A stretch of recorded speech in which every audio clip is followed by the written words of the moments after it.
मेरी कहानी का ये एपिसोड सुनने से पहले पुराने एपिसोड जरूर सुने और वो एपिसोड्स आपको कैसे लगे कमेंट बॉक्स में जरूर बताएं।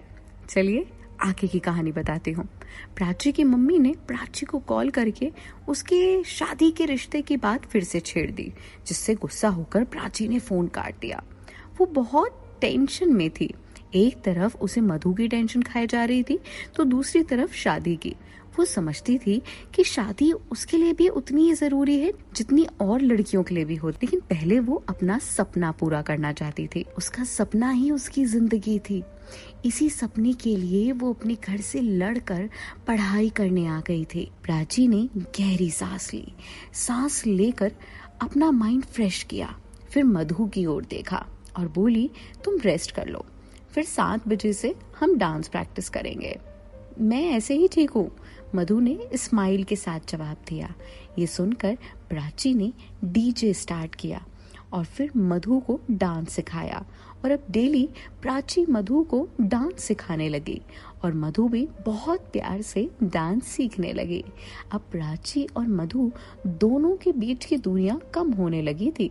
मधु ने फिर से प्राची के साथ हंसना बोलना शुरू कर दिया था।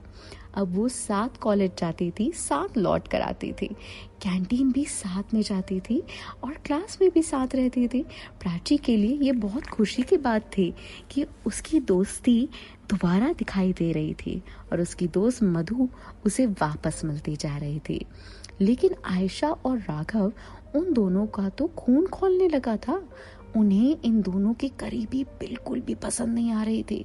वो ये कभी नहीं चाहते थे कि प्राची और मधु फिर से एक हो जाए। आयशा और राघव किसी भी हाल में दोनों को एक नहीं होने देते थे और ये सोचकर आयशा ने अपने मन ही मन में एक प्लान बनाया। प्राची स्टाफ रूम में बैठकर 50 कपल्स की फाइल में से डॉक्यूमेंट तैयार कर रही थी।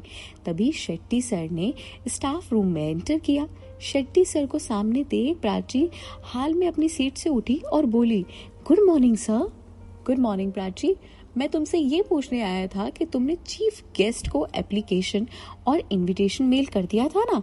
ये सुनकर प्राची घबरा गई और डरते डरते बोली, सॉरी सर, ये तो मैं भूल गई।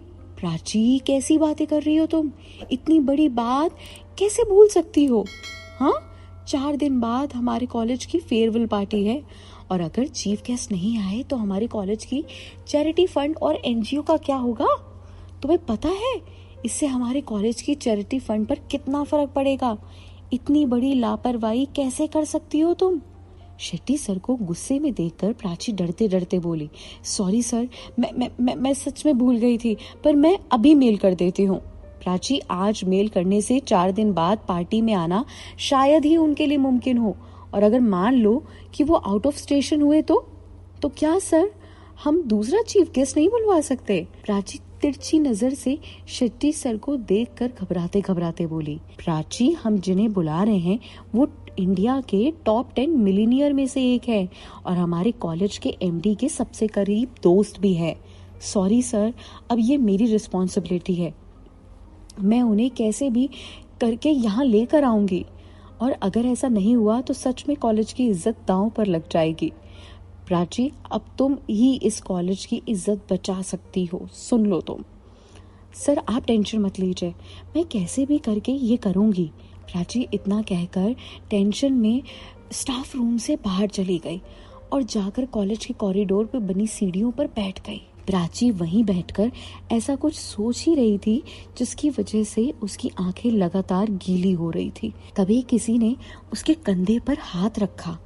उसने पीछे मुड़कर देखा तो निखिल था। निखिल को देखकर प्राची ने अपने आंसू पोंछे। अरे, तुम यहाँ क्यों बैठी हो? निखिल ने प्राची के बगल में बैठते हुए कहा। कुछ नहीं, बस ऐसे ही। इतना कहकर प्राची चुप हो गई। कोई बात तो है जो तुम मुझे बता सकती हो प्राची? नहीं, कोई बात नहीं है, प्राची उदासी के स्वर में बोली। प्राची, तुम शायद भूल गई हो कि हम पहले बेस्ट फ्रेंड थे और हम आज भी बेस्ट फ्रेंड ही हैं। कुछ है तो तुम मुझसे शेयर कर लो ना, मन हल्का हो जाएगा। प्राची निखिल को बताना तो चाहती थी, पर तभी उसने देखा कि सामने से मधु आ रही है। तो ये देखकर ना चाहते हुए भी वो चुप रही और इतना कहकर वहां से चली गई कि फिर कभी फुर्सत में मिली तो जरूर बताऊंगी। निखिल प्राची का बिहेवियर देखकर हैरान था। उसने शुरू से प्राची को देखा था। वो पहले कभी भी इतनी टेंशन में नहीं रहती थी। पहले प्राची बिंदास बेफिक्र से जीती थी, लेकिन जब से निखिल वापस आया था वो इतनी बदली बदली प्राची को देखकर काफी हैरान था।